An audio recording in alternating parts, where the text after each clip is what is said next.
Radio.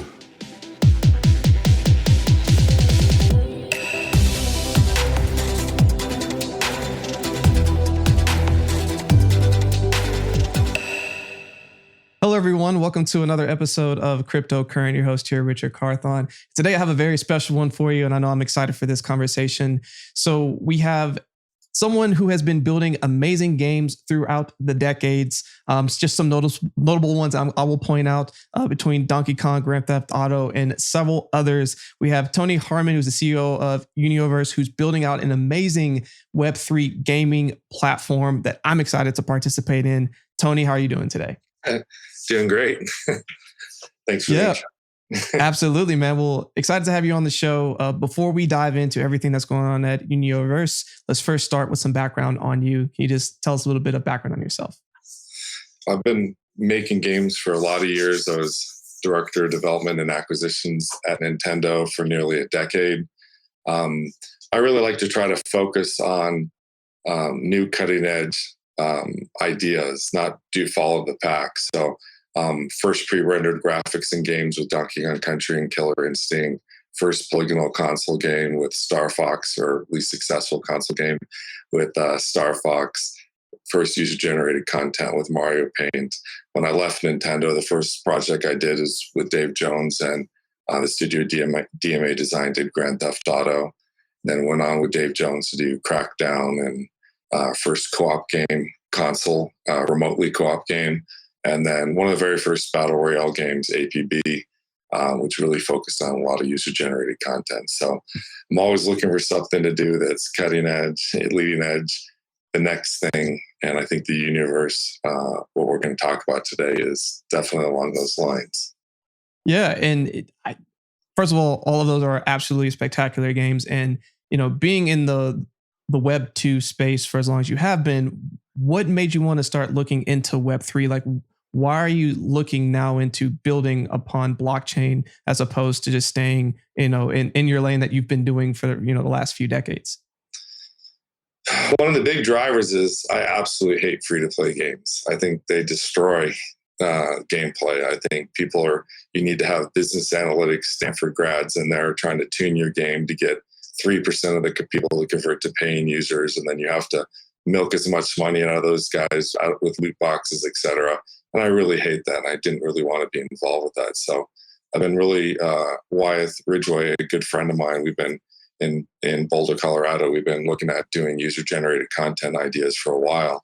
And last week, at our weekly lunches, we've been talking about, and not last week, last year, talking about NFTs and where they're going, and these PFP projects and kind of vague promises and how much money they were raising. And I'm like, we could do something way better with a blockchain than this, right. A JPEG piece of artwork and some vague promises. Hell, I'm like, for this kind of money, when I watched CloneX go out there, I was like, hell, I could build a world-class franchise. I could build something like Star Wars. I could build something like Marvel Universe. And Wyeth's like, let's do it. And so we just started messing around with the business model. I think the business model in games is very much broken these days.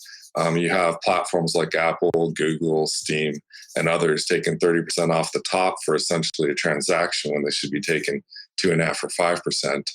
And then what people don't realize is for a game to be recognized in those stores, you have to spend a tremendous amount of money on user acquisition. And that could be up to 50% of the revenue.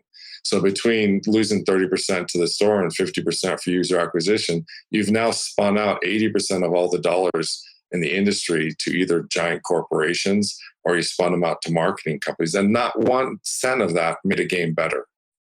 None of it went to the developers to make the game better. I think that's flat out wrong. So I really want to support creators, and I wanted to come up with a business model that we have in Unioverse, where we push about 90% of the money directly from consumers to developers, supports their projects, and really helps empower creators instead of pulling all the money away from them.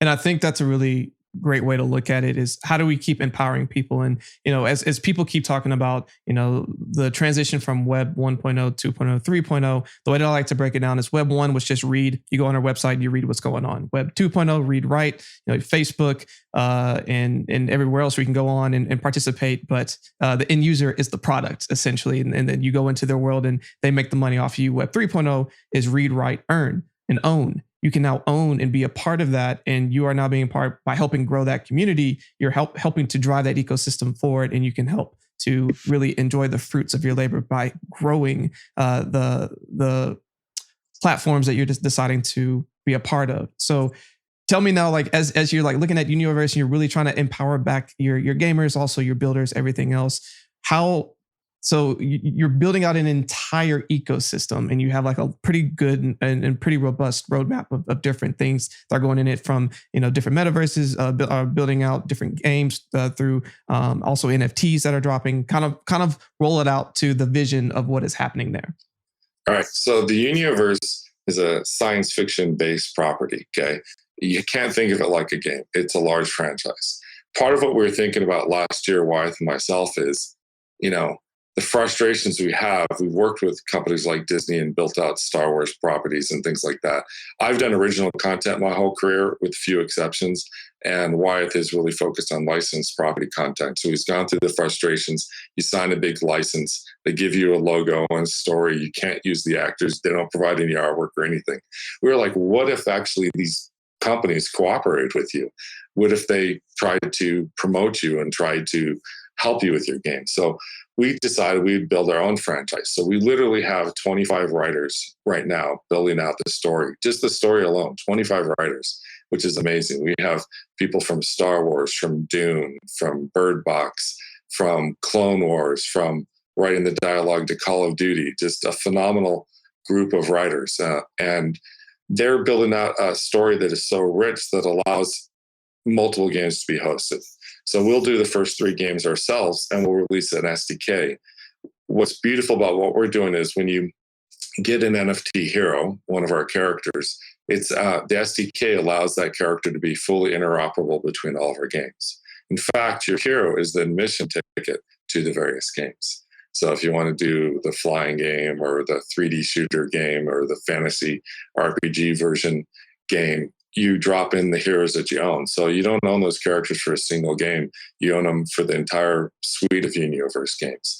And so we're hoping by creating millions of dollars worth of heroes and assets and artworks and giving away free, literally everything that we make, whether it's code, art, character, rigging, animations, we give away to the development community. So think about it like Roblox for professional developers. They get a great property, which is Unioverse. They get 25 world-class writers building it out. They get artists building up phenomenal assets. They can just get a massive head start in their game. They can get AAA quality assets in their games. If you're a small indie developer, you can go make a game and get millions, if not tens of millions of dollars of assets from us to help you make your game. So it's a big vision. It's not a single game. It's a giant franchise. We will release novels, anthologies, comic books, and we want our community to be involved and create. So any logo we have, any piece of artwork we have, if you're a consumer, throw it on a t-shirt. You want to sell it, you want us no royalties. I want to point out, for all the developers, they get all of our support, all of those assets. They don't pay us a single dime. No royalties. The only thing they have to do is host our characters, because we want games that our community who owns heroes can go drop their hero into their game and play it. So it's a phenomenal new ecosystem that keeps the money going between the consumers and the developers, and trying to cut out the big corporations and marketing user acquisition companies completely out of the business model. Man, that is absolutely incredible. And the first I've heard of an ecosystem trying to do it that way. Three big things that I took away from that. One, and please make sure I got this vision right. So by having a character and by going across the universe, so just to keep it for where people can follow, earlier you're talking about Nintendo. So let's say I was in Super Mario World and I somehow owned Luigi. So now I could go to Donkey Kong World, I go to Kirby's universe, I could go to all these other Star Fox, and basically be able to bring that character with me to play throughout these different systems, because it's all under the same universe. That's correct. So it's not like a metaverse where you're playing yourself. You're actually playing one of these hero characters. you own a suite of these characters. Some games may require you to bring 2 characters in. Some games may require you to bring 4 heroes in, because there's 4 characters that are involved in that game, whether it's a League of Legends or a fantasy game, etc. So you want to collect a host of these characters. They're NFTs, they're on a blockchain. We wouldn't be able to do it without the blockchain. We wouldn't be able to do it without the power of smart contracts, where we can drive royalties back to the creators as well. Of the money that we make from the transactions from smart contracts, we take half of that, we put it in a fund. We actually pay it out to developers. So not only developers don't pay us any royalties, we will pay developers to make games for the Unioverse. Right. And that was one of the other pieces that I wanted to make really clear, which I think is awesome, is that you're investing in the creators that will be coming into Unioverse to create. Like the fact that you already have writers from very prestigious backgrounds, being able to give them, like you said, millions of dollars worth of assets through an SDK that they can immediately go start utilizing and building on top of. You're pretty much setting up the builders for success, where a lot of people and others, like you said, they try to they give some assets or something, and then they're trying to just make all this money on top of you, where you're really taking that money and reinvesting back into the end product, which is the Unioverse. Why are you going about that approach? I know that there's a two-pronged, because it matters and it's where it should be going. But then from the other side of it is well, how does the Unioverse then continue to grow and be a business? Well, it's very difficult to make enough content that you can stay ahead of a community. They can chew through your content at an astronomical rate. And one thing I learned with the APB project is we've created a character customization engine where you can go create your own characters. You could dress your own characters. You could make your own fashion line essentially within the game. You create tattoos, etc. I was so excited every morning to get up and look at YouTube and see what people had created. And the bottom line is they created better things than the developers. They had put more time into it. It blew me away in APB at the launch, well over 80% of the time were people creating their own characters. They're investing in building something. They wanted to be part of this community. When you invest the time and hours to create a fantastic character that you love, you're going to stick with that game for a longer period of time as well. So I actually fully believe in the creators. I believe creators are successful. They're phenomenal creators worldwide. They don't all get the same opportunities that you can in countries that make video games. There's people sitting out there in countries that just have no opportunity to be in the video game industry. What I'm trying to do is provide professional quality assets to let those people have an opportunity to make content. If they entertain our community, then we will compensate them. What's really exciting about our community is we've had games that have millions of players. We feel that we can make games again that attract millions of players. So if they have their own heroes, those millions of players are going to be looking for places to drop in their heroes. So that kind of solves the user acquisition problem. There's 4,000 games a month on Steam. How does a small developer get noticed? But in our particular case, if you're a small developer and you develop for the Unioverse, we have a hungry army of people that have these heroes, these NFTs. They've invested personal time in and money in, and they're looking for places to drop those heroes in and be entertained. Definitely. And I think that's the most unique piece of this is having this asset that you can grow with and go and play multiple games over time and have completely different experiences. I think that is extremely unique.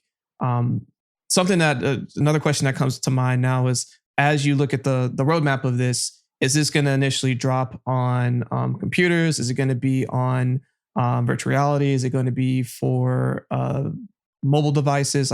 Talk to me about that side of it. And then for the person who's hearing all of this right now, they're fired up and they're like, I want to use this. I either want to play this game or I want to be building on this. Where can they, what are some next steps that they can do to learn more? All right. So first of all, we'll start on PC, but we support, our SDK supports both the Unreal Engine and Unity. So because of that, it can go mobile, it can go console, et cetera. So it'll roll out over time. So you can go to unioverse.com and check it out. We're launching a collectible series next week, giving away just tons of NFTs. And we're doing it in a kind of a very creative way. We're telling the story of the Unioverse through the NFTs we give. People can collect NFTs at events where I speak or others, a team speaks or collaborative companies speak. We'll give away all these NFTs. And then we're going to play a little game with them. I'm not really going to give away what we're going to do with that yet.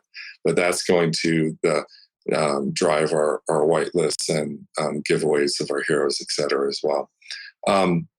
You can go to our Discord channel. We do a lot of fun things in our Discord channel because people are getting involved with the project very early on. We share assets constantly. We call it work in process, what we're doing. We have talks. We have world building discussions. We have our authors come in. We have our designers come in. If you want to learn how to make a game, you're being part of this community. I want to say this over and over and over. The Unioverse isn't my project. It's the community project. The Unioverse is owned by our community. We're creating the characters and the stories and the initial games, but I'm really unleashing this. And so in our community right now, we're starting the first aspects of creating. So we have a creator track for people. Right now, they're designing the first t-shirt for us. They're going to design, animated logos, and then they're going to do texture maps for our characters. They'll even do concept art for new characters, and they'll kind of get creator points, and people with creator points will get rewarded as well. So we have people that work on, slogans in our community. They don't have art skills, so they do that. We have some phenomenal artists every single day. There's just fantastic art out there, and we just want to keep the community involved. And eventually, we'll unleash the SDK and we'll give it to the community. We'll give them everything from our code to our 3D models, to our rigging, to our animations, and just let them go create what they create. And I'm telling you right now, you and I can't predict what they're going to create, and that's wonderful. And they will exceed our expectations. I'm positive. I am too. It's amazing how creative people can be when you give them the tools to go and be creative. And you can just sit back and watch and things just be built out and multiply over time. As I'm looking at this and, as I'm learning more about everything you have building here, obviously this took a big vision, and this is going to take time to kind of build out and get it to the ultimate vision of where things are. As you're looking at some of the first steps to this, like, what do you think are like those first initial pieces that's really going to help be the glue that brings your community together and gets them to stay as this grows over time? So, like you said, it's a large project, and we literally have dozens of weeks of releases that we've planned. So we get this, we want the backstory out there, the character story. We want our community to actually go out and write adventures for our characters, etc. We are going to do, some kind of, we do some short films. We have novels. The comic book is looking phenomenal, and we'll be releasing a series of comic books. We'll introduce each character via a comic book as well, so they can learn. We want people just, the more you soak up about this, the more you get. I don't know if you ever watched a television series like Game of Thrones. It goes on for years and years, but you really get into the characters and you're really invested in them and the story. And at the same time, in the background, we're going to build, three different games that that prove that the characters can be interoperable between the games. And we'll have some big NFT offerings for our heroes. And we have an exciting way to deliver them as well. We want a lot of the value chain of the game to actually go to the community. So we feel the people that support us the earliest will get kind of some of the most valuable assets in the game, and many of them will be for free. And by continuing to support us and drumming up support from us, they'll do very well with those characters. And they'll have the coolest things in the games as well. So this is a long project. It's it's going to take developers a year to make their game, and we've been making ours for quite a while as well. We have phenomenal people involved. One of the first investors in our project was Dave Jones, the designer. He did Lemmings, he did Grand Theft Auto, Crackdown, APB, some of the projects we were on. I went and told him the idea, and I said, hey, what if we did this, and what if we gave it all away? And he came back to me and says, you know what? I don't know Grand Theft Auto. I don't know Lemmings. Sony owns Lemmings. I don't know Crackdown. Microsoft owns Crackdown. I would love to design a game for the Unioverse and give it to the community, because I'm not going to own it at the end of the day anyways. And so that was validation of what we were doing. And then we would go out to phenomenal artists and explain to what we're doing. And they said, well, I'll drop what we're doing and I want to join Unioverse because I would love to make something that the community owns versus a large corporation. So that's just a consistent thing. We have all these amazing creative people. And if you go to our Discord channels, we have people constantly, what can I do? What can I build? How can I help? And that's the attitude we want. And we're just building an army of support. And the more people support us, the bigger and better the Unioverse can be. Definitely. There's like two reoccurring themes that keep coming up in the course of this conversation. I want to spend a little bit of time on it. And one is story, and the other is community. And when I think about every good game that I've ever played, it's the story, it's the plot, it's the character building and development, and like for the payoff eventually at the end, or the big reveal or whatever it is, and how much time and thought and energy goes into really crafting that story.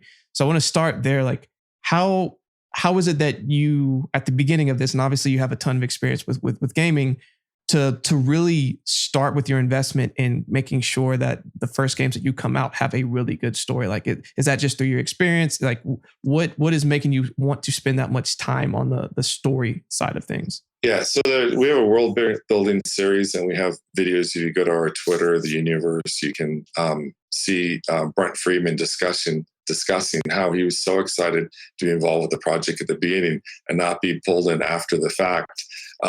He was involved with like the Command and Conquer type series, and he's like, they brought him afterwards to create a story, and he had to make it fit with all these things that were already created. But what he loves is he can go in there and he can just build a really rich, diverse world that can host multiple games. You have to think of this like Star Wars, or you have to think of this like Marvel Universe. It has got that much depth and that much richness. So he's, our chief storyteller. He's worked at Lucas Ranch on Star Wars. He's written Clone Wars episodes, Walking Dead. I think all the last 4 or 5 Call of Duties. He's done all of the dialogue for the Call of Duties. He's just a master writer. And we explained to him what we're doing. He just started laughing. He said, I want to be involved with this, and I get to build something up from the beginning. So he's been working since last year building this out. And we have an army of 25 writers who are writing stories for, different portions of the universe to give it the depth. So each game can tap into this wonderful story. So he's really there. He's kind of the center of the wheel to make sure all the pieces fit together properly. And there's a weekly meeting that goes through it, and I sit in on that every single week. And there's so much cool sci-fi and technology, new worlds and different species. It's just fun and fantastic. You're going to enjoy reading the books, looking at the comics. It's a whole franchise. I'm playing the games as well. So story is huge and very key to the universe. And what I love about that, just to bring it back to what you were just saying, even like thinking about the Marvel universe, there's so many different elements of it. So just for the builders out there, for example, let's say that you made like an X-Men type world and you have all these different mutants. So now you have these indie games that could come and, create like a mutant specific storyline that still ties into the larger story, and it's still on brand. You still can bring your character and it all falls in place. And like having that type of depth of storyline is so cool. That I just wanted to like be able to echo real quick, like how awesome this vision is. But now shifting over to the community side, and I think this is the most important piece. To build true community and to build these extravagant games take years of development. I don't think a lot of people really realize how much energy and time goes into mapping all of this out to really build a community that comes and survives the test of time and grows with you over time. What lessons have you learned through your journey in gaming to make sure that the community aspect is as strong and the right steps are being taken to really mold a really congruent community that aligns with what you're trying to build with your vision? I think the most important thing is this: we just share with them, so every discussion we have internally, we record, and we have our team, our community team, that are taking excerpts out of that and trying to feed it to the community so they can actually see the background, how a character was developed or how the art style was developed for this particular world. How we thought about each element of the game. So if people want to go along on the journey and really see how games, large franchises are built, this is a phenomenal project to tag along to. I think the more time that people sink into that and the more they play around with the assets that we freely give to the community, I think they'll get more and more sucked into what we're doing, and they'll be loyal. They'll be so loyal to the property because it's their property. The Unioverse, I can't say it as, I'll say it over and over, it's their project.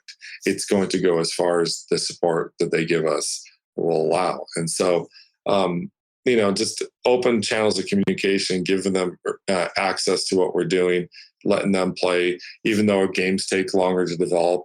We're going to release things like a danger room where people can go in and take their character that they bought. Because you have to remember, we're not a PFP. We're not a little piece of artwork over there that looks cute. When people buy it, it's a fully 3D animated character that's game ready, and we'll have like a danger room they can drop in, run around obstacles, shoot things, have fun, etc. But it does take time to then fully integrate that into the story and to, build a cohesive game that can entertain people for dozens of hours versus 15 or 20 minutes. Definitely. Yeah. And I think that's amazing. And, I think you've given like so much amazing info on all things Unioverse, but I kind of want to wrap up with two fun questions I always like to ask my guests. And the first one I want to ask is if you could impart 1 to 2 pieces of wisdom to Tony Harman when you first got started in your journey, what would you tell yourself? You have to love what you're doing. If you don't love what you're doing, just get out. I started out in the finance world. I absolutely hated. Time stood still. I could not get through the day, and everything in my life that was exciting had nothing to do with my job. I'd get out of there, go play softball, tennis, whatever. And when I made a commitment and I said, look, life is going to be long and it's going to be really tedious. I want to do something fun. I want to do something every single day, be excited about what I'm doing. I literally walked in the front door of Nintendo and I went into Nintendo and I said, I will do anything in this building. Give me an opportunity. So I want people to realize it takes that level of commitment and your life will be so much more fulfilled and time will go by so much faster and be proud of what you're doing. When I started making video games, my dad was not proud of me. I can tell you that for a fact. You're not going to law school? No, I'm making games, and so you just have to do what you have a passion for. If you do something you have a passion for, you will put more energy into it. There'll be less wasted time in your life. And I think the results will show, and tap into the creative energy. Everyone has creative energy. It may not be art. It could be music. It could be writing. Tap into that creative energy because that gives you a spark and make your life a lot more enjoyable. I think that's a great gem. Everyone listening, go back and listen to that a couple of times. I think it's always a good refresher that one of the things that COVID did for the world was to make people reflect on where they at in their lives. Are they doing what they want to do? How can they follow that? And I think you imparting that wisdom is just another good refresher of if you're not necessarily doing the thing that you want to right now, how can you start taking the steps to go in that direction? And making sure that you're in your passion. If you're already in your passion, congratulations, keep going at it and keep thriving. But I think that is an excellent piece of wisdom. But as we wrap up here, man, what is a final thought that you want to leave with all the listeners today? The Unioverse is your project. Please check it out. It's the community's project. You can have a lot of fun with this. We're going to bring a lot of great content to you. Rarely do you get to participate in something very unique. Just think if you could go back when George Lucas was thinking about Star Wars and he was building out, and you could read some excerpts of his story and see some of the initial art he's done. That's what you can do with this project. You can get involved from the very beginning. You can check out what amazing people in this industry are doing. I have decades of experience in this industry. I've tried to share this with my friends in the industry and bring the best talent that I've worked with over the last 20 plus years into this project. So come check out the Unioverse. I'm super excited to support creators. I will support them in every way I can the rest of my career. That's awesome. And I think that's a great final thought. As a reminder, you can go to unioverse.com to get more information where you can follow them on Twitter and Discord. Are there any other ways that they can learn more information or potentially connect with you, Tony? No, I mean, Discord is our primary communication mechanism. We fire out a lot of things on Twitter just because it's a way to reach a lot of people quickly and bring new people into Discord.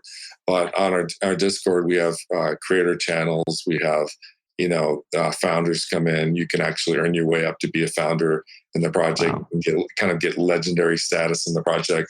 Legends in our world get to see secrets earlier than everyone else because they've earned their way up in that. So there's a system in a game we play so you can kind of rank up within it. And we're releasing Unioverse collectibles next week. So that's a great way to get involved.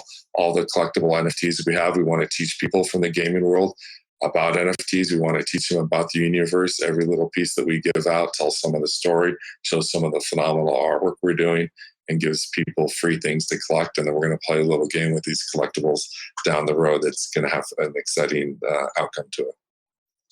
Excellent. Well, I know I'm excited to learn more. For everyone listening, if you're fired up about this, make sure you go learn more about Unioverse and check out the website. Make sure you join the Discord, see if you can get legendary status.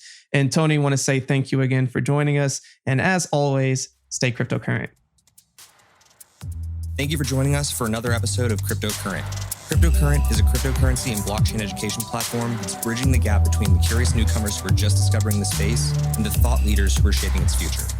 All opinions expressed by Richard Carthon, the Cryptocurrent team, and their guests on this show are exclusively their own opinions. This show and any other Cryptocurrent production is exclusively for informational purposes.